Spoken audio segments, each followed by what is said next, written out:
This is like not my style, but I didn't have any like clean ankle socks, so I had to I'm like wearing shorts with these are like, I don't know, like skeleton dinosaurs. I feel totally out of my element and comfort zone wearing this outfit.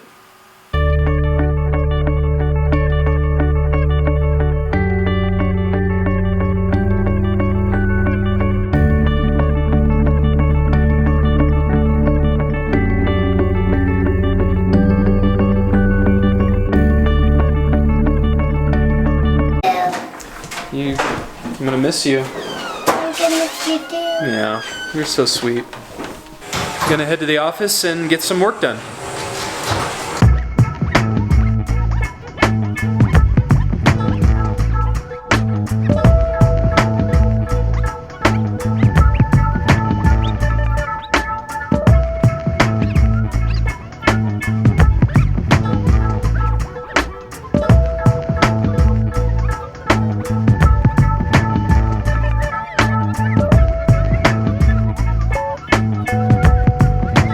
Welcome to day 117 of the J137 vlog, and today we are looking at 2 Samuel chapter 5, starting in verse 11, and finishing the chapter as well as doing chapter 6.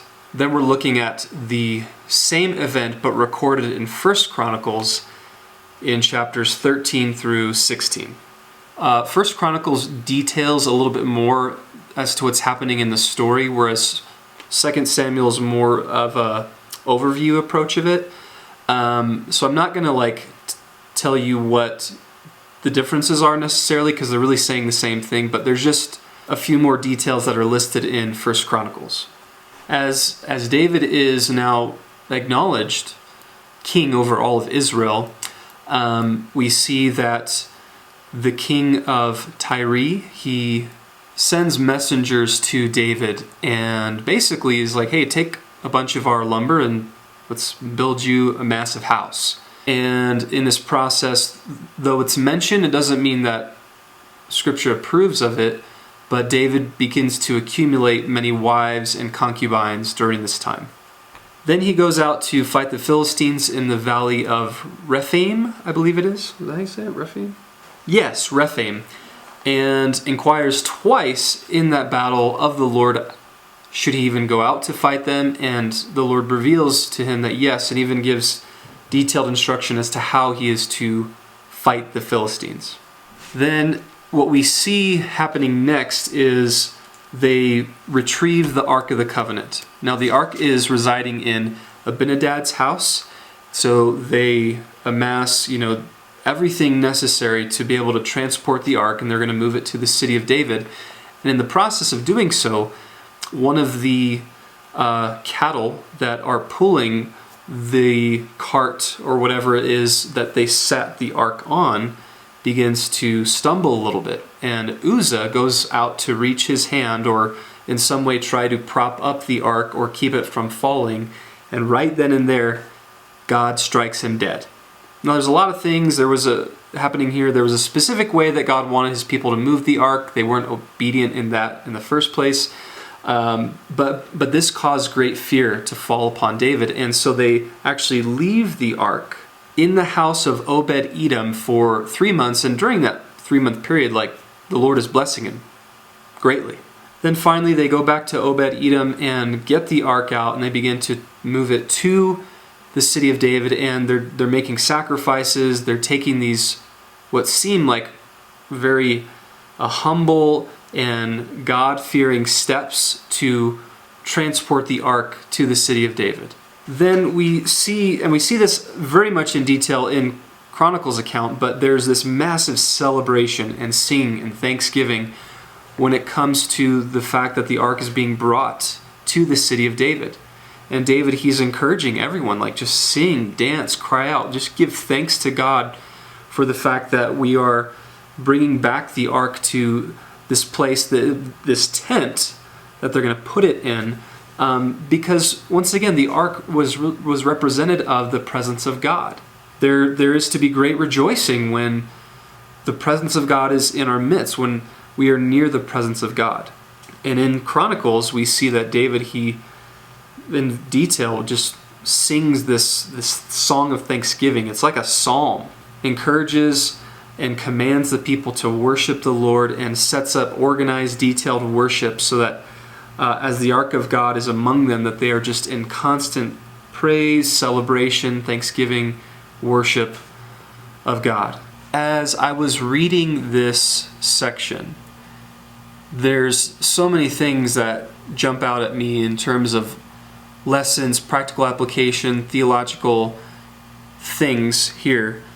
But I was really just encouraged as well as convicted by the passion that David and the people had for the ark. Remember, the ark, it represented the presence of God, God being amongst his people. As we see the people celebrating, and as we see David, and especially in 2 Samuel's account, when his wife Michal was despising him because he was celebrating in a manner that seemed like you're making a fool out of yourself, that David was saying to her, I will make a greater fool out of myself if it means that I'm going to worship and praise and celebrate God. David at this point, he's king, he's got the really nice house, he's got all these wives and concubines, and probably the most powerful man in that region at that time, had most of everything that he could ever want. But the thing that he was most excited about, in the midst of having everything that the world could offer, was he was most excited about the presence of God. And that was just super convicting, because I know so often in my own life, I can get really excited about things other than the presence of God, other than being intimate with the Lord and diving into the Word and just spending time just praying and seeking the Lord. And I think there's a lesson for us in that. It's being in right relationship with God, being near to his heart, and knowing more about him and learning more about who he is and what he does. Like, that is what matters. I think it's a reminder for us that the presence of God is better than anything else. It's better than reaching a certain level in a career. It's better than having a certain amount of money. It's better than having a certain amount of security or entertainment. It's better than whatever that next thing is that you think if you will have that next thing, everything will be good.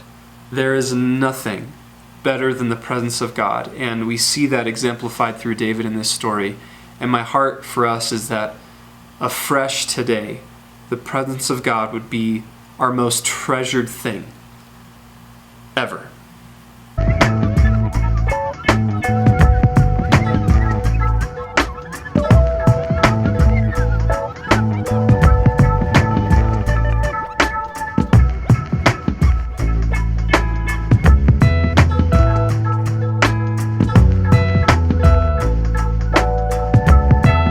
It is time to go turn on the sprinklers. Hopefully it works.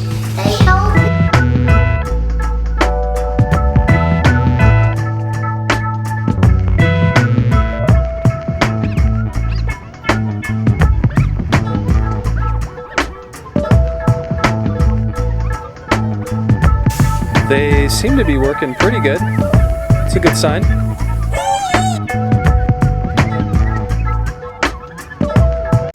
As you can see, our grass is in desperate need of help. Look at that patch right there. That needs a lot of love. So we're gonna try to get the backyard looking good. This area over here is all mulch, and we were gonna try to do a vegetable garden right there, but we're gonna move that to right over here. That'll be a vegetable garden. And this over here, all of this, will be grass. We'll see if I got my dad's green thumb or not. I don't know how well I'm good at keeping plants alive, but we'll see.